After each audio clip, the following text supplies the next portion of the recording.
everybody. Happy New Year. We're going to start this meeting off in the most exciting way possible. We're going to have Dennis come up and give a financial update. He has to get out of here pretty quickly for a training, so I told him he could go first. So come on up, Dennis.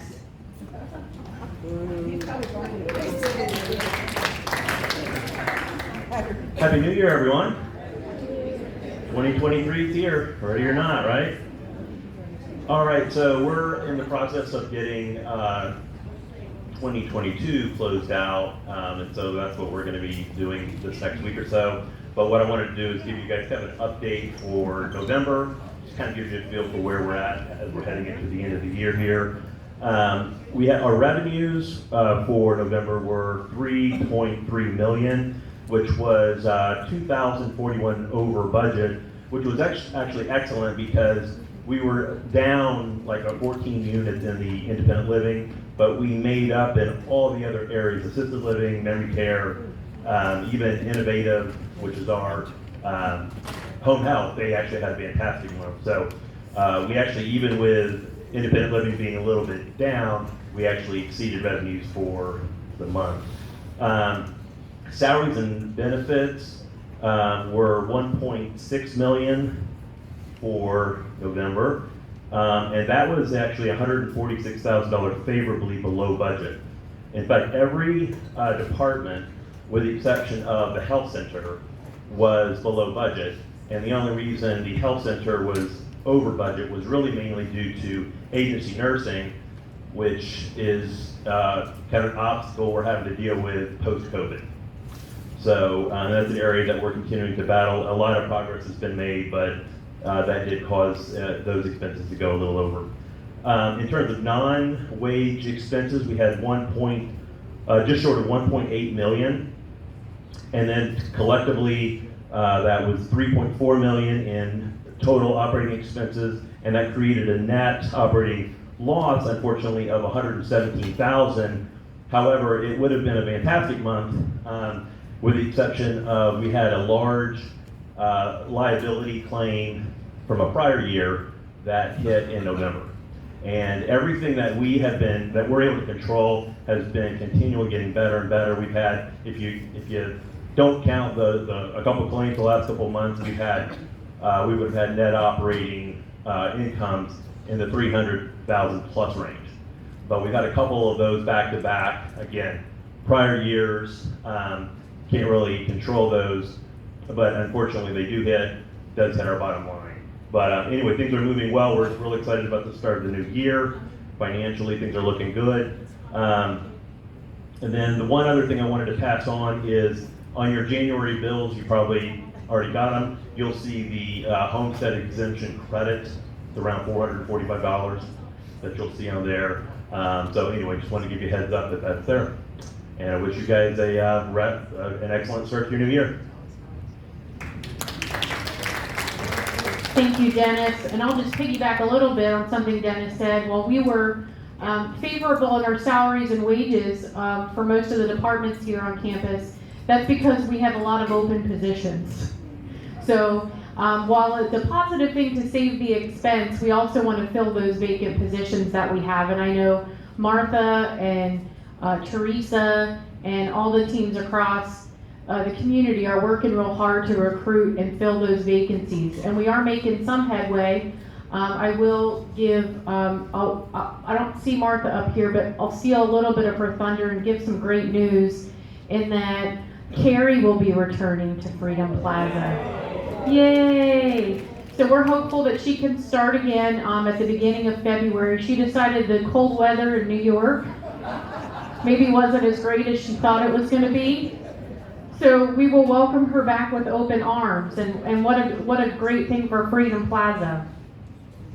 I wanted to say thank you to Chef Chris. I know he's in the back. Wave your hand, Chef. We have a goodbye and good luck cake for him in the back. We're so thankful that he gave us 6 wonderful years as our chef here at Freedom Plaza. We wish him all the best, and I'm sure he'd love to hear from you if you have some time at the end of the meeting to give him some well wishes. So thank you to Chef Chris. Next up, I want to welcome 2 new employees. So over here in the corner, we have Iris Martin. She is our new Director of Sales and Marketing. If you want to wave, Iris. And Carrie Mercer, she is our new Sales Counselor. So they're going to just keep our sales department going onward and upward in 2023. With that, I'll give you a really good sales update. So in the 4th quarter, we had 17 sales. We sold 17 apartments in the 4th quarter, our best quarter in probably 3 years or so. So just a really excellent job by the girls down in marketing. With that, we only had 12 move-outs. So we gained 5 apartments of occupancy in the last quarter of the year, which is excellent. And we're starting 3 ahead of where we projected to be from a budget perspective. So all good things. You don't want to start behind your budgeted number because then you're just digging yourself out of a hole the rest of the year. So we're always happy to start ahead of where we're supposed to, and we were able to do that in all of our product lines. So independent living, assisted living, memory care, and the health center. So all good news for Freedom Plaza. Next, I'm going to call up Jeff Dickerson. He's going to give an update for administrative services.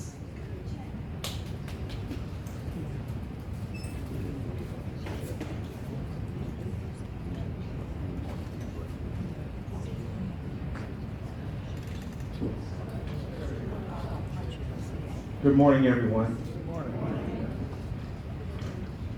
I'm going to make this pretty fast. I don't have a whole lot to talk about, so I will start with transportation first. How many of you all know that there's a JOT form, it's a transportation form that's online at racrep.org that you can go fill out for your transportation requests?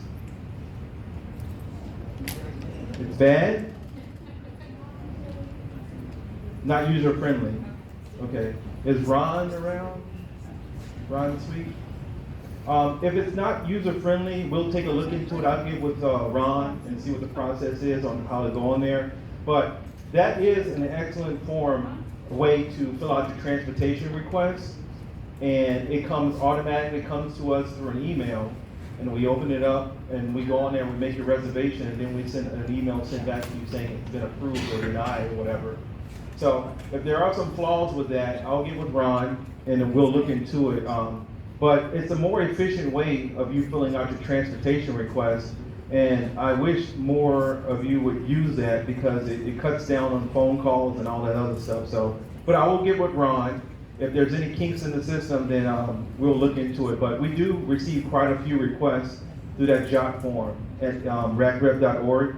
And it's a tremendous help because it cuts down on foot traffic in the office and the phone congestion. Yes.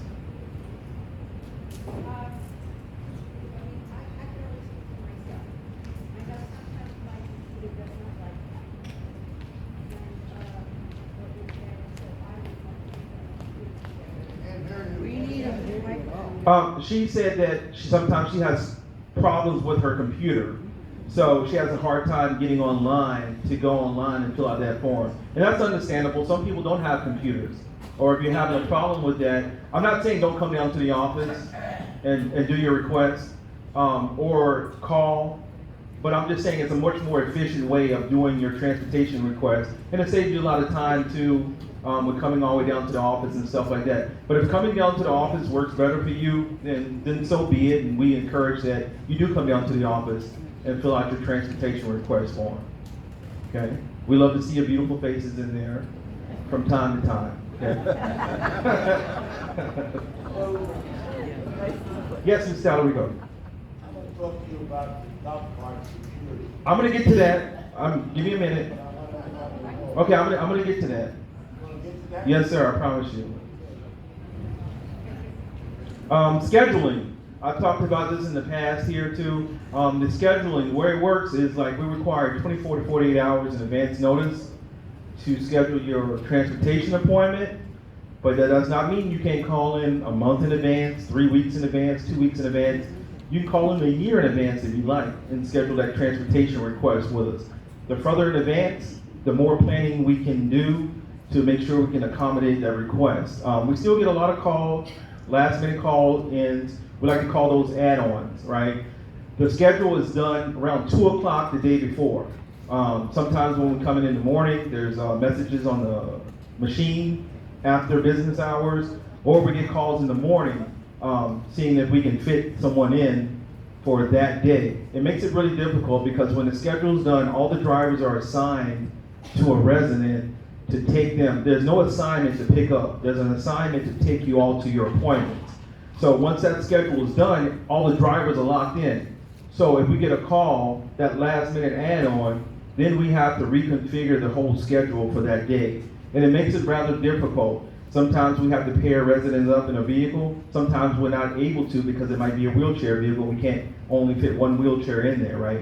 So it makes it very difficult. So that's why we try to ask that everyone follow the 24 to 48 hours. So it gives us enough time to organize and situate the schedule so we can accommodate everybody.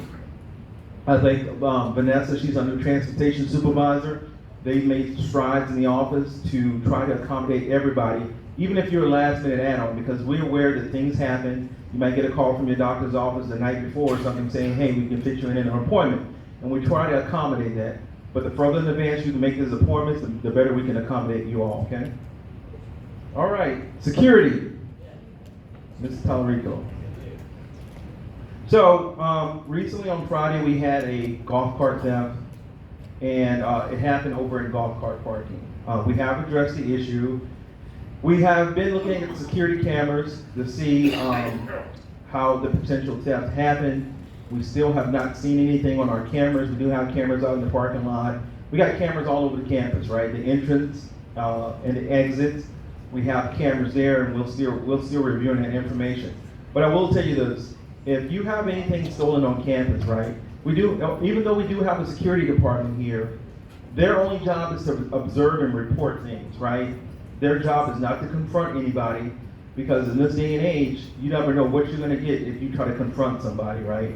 They observe and they report things to the front desk, and then when you call the police department, then that's what they do. I don't want to put anybody, any of the employees here, lives in jeopardy or danger by approaching somebody, because we don't know who that individual is. Yes, Mr. Tallarico. Okay, we talked about cameras. Yes. The cameras did not go surveillance along the top.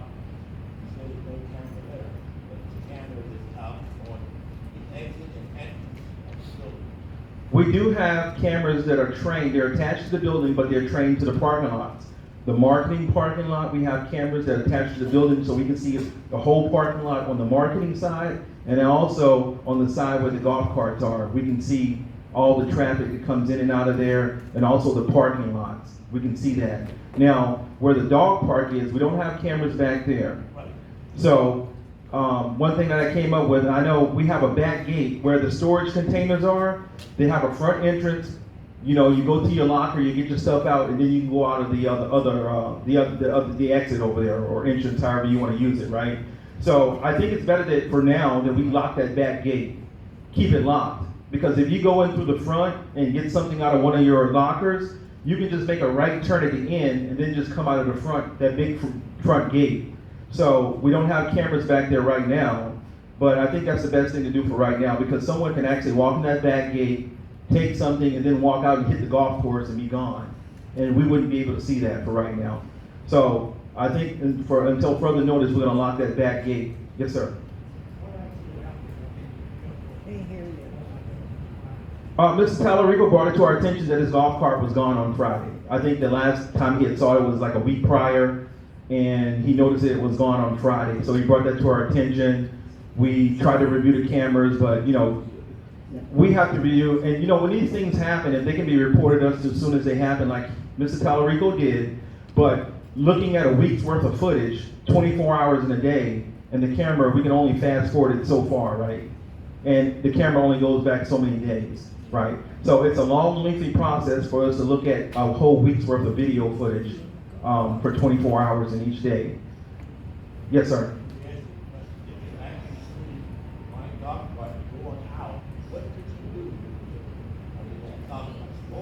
We can give that information to the police officer. Jeff, repeat the question. Yeah. Okay. Is there a microphone we can pass around?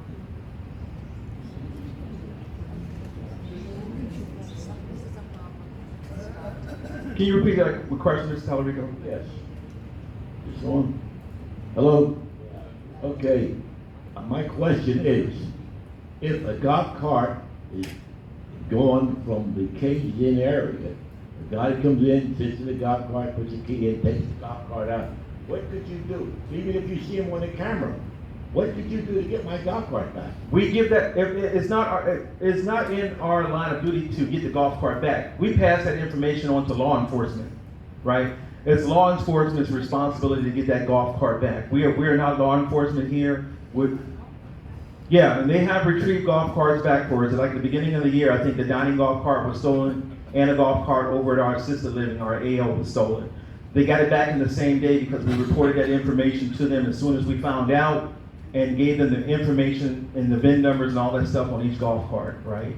So I've been trying to brainstorm of things that we can do to fix some of these situations. I know maybe a month or so ago, they did have up there at the Plaza Club over there by GBT, they were registering golf carts for Sun City. I don't know if you all went over there and did that, but I was talking with Tabor, which is our security supervisor at the front desk. Maybe we need to get into a system where we catalog the residents' golf carts here, take a photo of them, and have the VIN number, the registration and all that stuff for the golf cart. So it helps the law enforcement tremendously. If the golf cart is stolen and they come in, you got a picture of the golf cart and you have all the information on the golf cart, okay?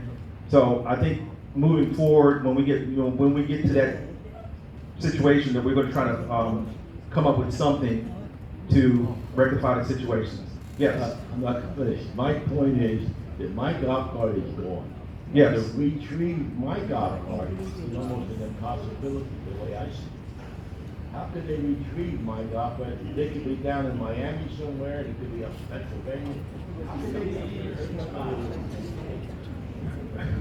If you didn't hear him, he's still worried about how his golf cart is going to be retrieved. That's up to law enforcement to figure out if it's in enough time and they do a search around Sun City or wherever and the golf cart turns up, then they'll contact us or contact you that they found your golf cart, right?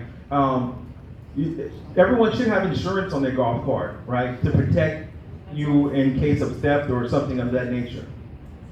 May I speak? Yes, ma'am. Okay, I have been an owner of a golf cart for 35 years. I've had many. Anybody that buys a golf cart understands that the key is a generic key. Anybody with that type of a golf cart can just put that key in yours. And for $150 or so, go to your dealer and get it re-keyed. Especially now that we are able to go to Walmart and park them or God knows where. If you have a private golf cart, get them re-keyed and it won't be stolen. Thank you, I appreciate that.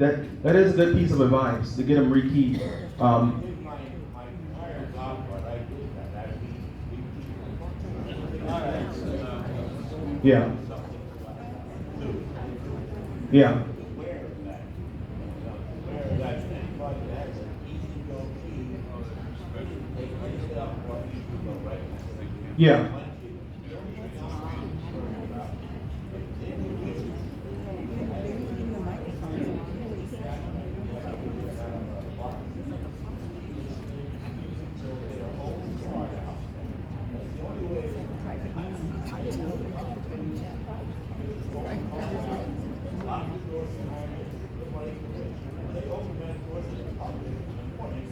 We can't hear anything you say.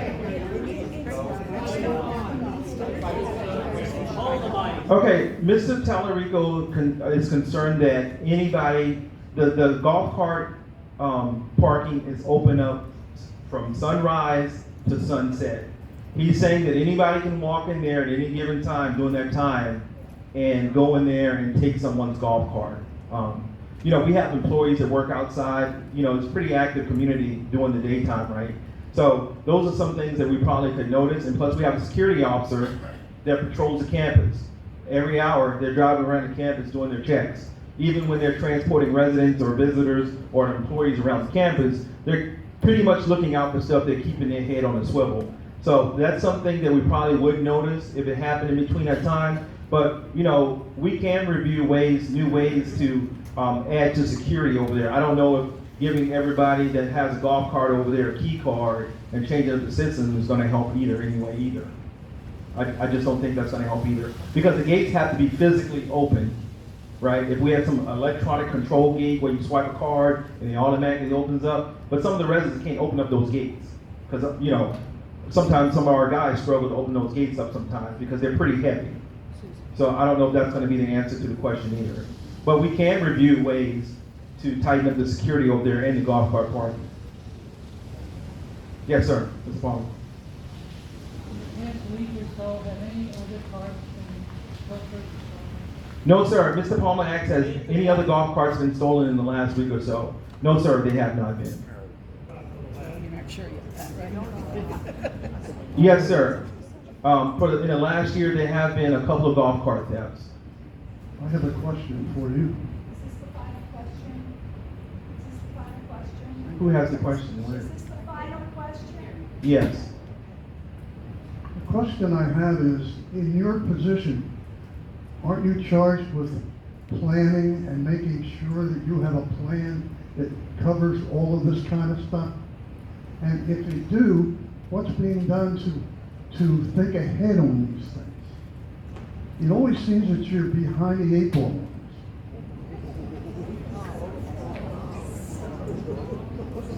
I'm going to steal the microphone from Jeff for a minute. And I want to be really candid with all of you that we talk about security and ways we can do things better all the time. And we are in the process of thinking of what else can we do as far as better surveillance and other ways we can lock and secure different areas of the community. We can put, we can bar the windows, we can put a million cameras everywhere, and it will help, right? But as long as humans work here, as long as humans can get onto the campus, if we want to build a gate, make it a gated community, as long as there are humans involved in the operation, nothing is going to be foolproof. Do we need to look at ways to do things better? 100%, absolutely. But as this area continues to grow from a population perspective, we know that the population of Sun City Center and the surrounding areas has grown exponentially in the last few years. I know when I started here 15 years ago, none of these subdivisions were around the community like they are now. So, and it's not Freedom Plaza. The entire community of Sun City Center is challenged with some of these same exact things. So we're trying to partner with the local sheriff's office and then come up with things we can do specifically here at Freedom Plaza to improve the security. But we do not have armed guards. We are not law enforcement, but we will partner with law enforcement to do everything we can to make the community secure. Tommy? I don't own a golf cart. I don't even play golf. But I would think that anybody that owned a golf cart probably has a cell phone or a friend who has a cell phone or knows somebody with a camera. Take a picture, take a bunch of pictures of your golf cart, take a file card and write down all the numbers, put it in your refrigerator or wherever you hide stuff, and go to bed, sleep tonight, and get up and play golf tomorrow. Right, we all have to do our own part, right? So it's important to make sure we have all the pertinent information on our golf carts, that we are able to report it if something does happen, and then law enforcement can help us a little bit more efficiently that way. Anything else, Jeff?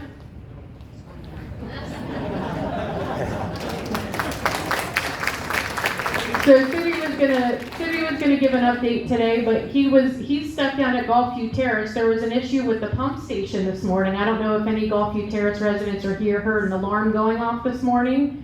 It was the pump station, so he's down there working feverishly to get that fixed for you all. But I know just a couple updates. I did mention in the memo last week that I know we had some heat issues on Christmas. We don't get very many cold days in Florida, so I guess it was par for the course whenever we needed those boilers to kick on Christmas Day, that they didn't work exactly how we wanted them to. But I did talk to Sibby, and he assured me that our contractors were out the same day and got those boilers up and running. It just took a little longer than we wanted to get the heat into the dining rooms and some other areas, so I apologize for that. But getting ready to work on our 2022 capital projects. So some of the things that carried over into this year were the assisted living and memory care renovations. So we're getting ready to get those started. And if you haven't had the opportunity to go to Plaza West and see the newly renovated common spaces at Plaza West, I encourage you to do that. It's really it really turned out lovely. I did have a few residents from the inn call and yell at me about color selections when they first finished up the renovation, but I think everybody's grown accustomed to it because it does look pretty sharp. So, any other questions for me?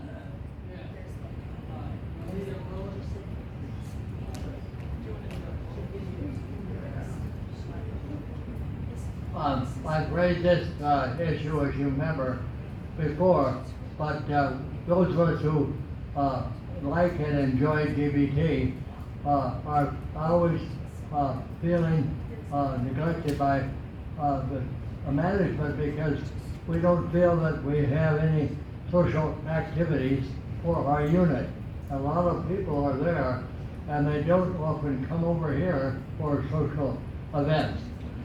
We'd like some kind of a plan, long-term plan for social activities, locations, even for coffee, for discussion groups, for sharing, for entertainment.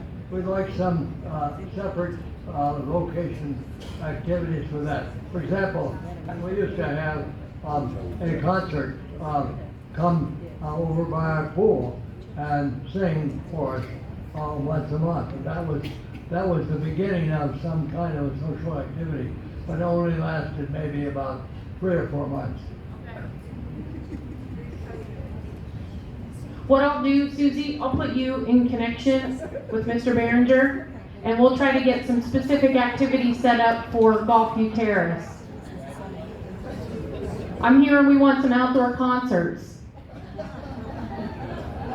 We all sang together, we get together, Mhm. and sing along more.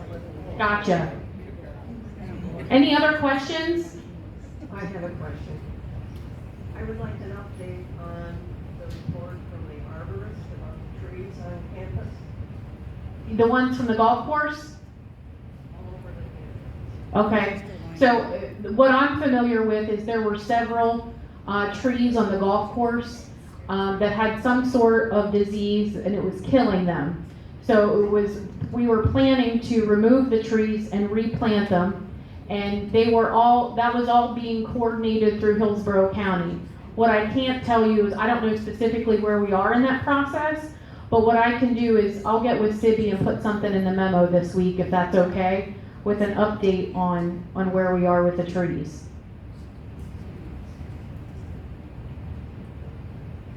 Any other questions, Mr. Werner? Yes, we had all those meetings with the different forums. Mm-hmm. We were to get memos back on what's done, kept some nothing. Okay, I'll send some follow-up because I still have all my notes on that. Repeat question. So from the floor meetings we did in the fall, or over the summer, we're just an update on where we are with all the feedback we gathered from those meetings. So I did do a memo to the Golfview Terrace residents once we finished those buildings, but I failed to do one for the plaza. So I'll do a follow-up memo on the floor meetings for the plaza building.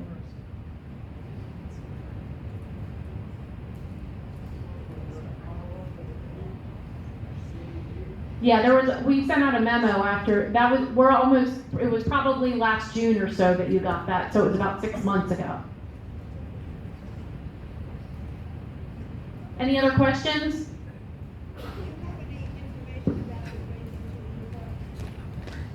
So questions on the break-ins in the apartment. So we have had a few residents report some items missing from their apartment, and I know 3 people have filed police reports regarding those items. So I did send a memo out right before Christmas on things that we can do here to just improve security in the apartments, and things like making sure you're keeping valuables in a safe and a locked safe.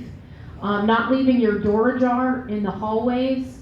Also making sure if you do have items missing to report them really promptly to the sheriff's office. So we do work with the sheriff's office when there is a police report.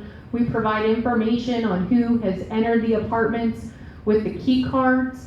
And then some other things we're looking into right now are adding some surveillance cameras inside the buildings and the hallways. We just have to figure out what all goes into installing those types of cameras. So we are looking at ways that we can improve the security we have, but one of the things that really plays into the ability to find these items that are missing or the police to be able to do something is the timing of when you realize they're gone, right? So I don't have a lot of good jewelry. I have a couple rings from my grandmother and I don't wear them all the time. So if I would go today and put them on and they weren't there, I can't really tell anybody when they went missing because I don't wear them all the time. And you know, if it's 3 months ago, it's really hard to pinpoint down when something went missing. So just making sure we're keeping a good inventory, we're keeping them locked up and safe in the apartment, and then we're gonna look into ways we can improve the security we have and surveillance we have in the building. Any other questions?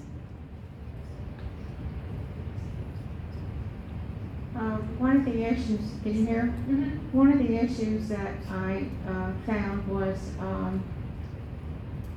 people, you know, the service people and the cleaning people, they have the central keys on their, should keep them on their body, their pocket, or whatever.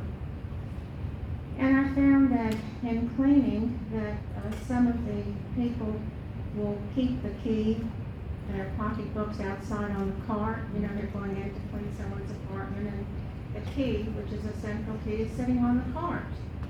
Well, somebody could just pass by and pick up that central key and use it possibly to go into someone's apartment, although I understand that that key will read who owns the key. So that's it. So, and we are looking at ways. I did talk to Martha, and that, you know, to please tell the cleaning people that they should keep the key when they come into someone's apartment on their body and not leave it out in the hallway, because that's not safe. Agree, 100%. So there are things like that that we need to probably tighten up our processes on. And I like and we can certainly get the lanyards or the pull cords that they can keep it on their belt loop or whatever, so it's not left on a cart or anywhere outside the apartment. Dennis mentioned that we had a liability disbursement. Do we have liability insurance that might otherwise have covered that disbursement? So we do have liability insurance for the community. Our deductible is $500,000 per claim. So if it gets beyond that, then yes, we have insurance that covers things.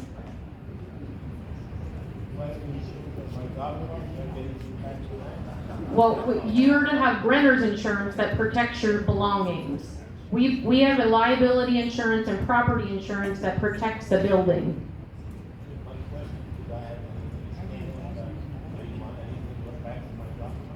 If you do not have personal insurance on it, then no. Any other questions?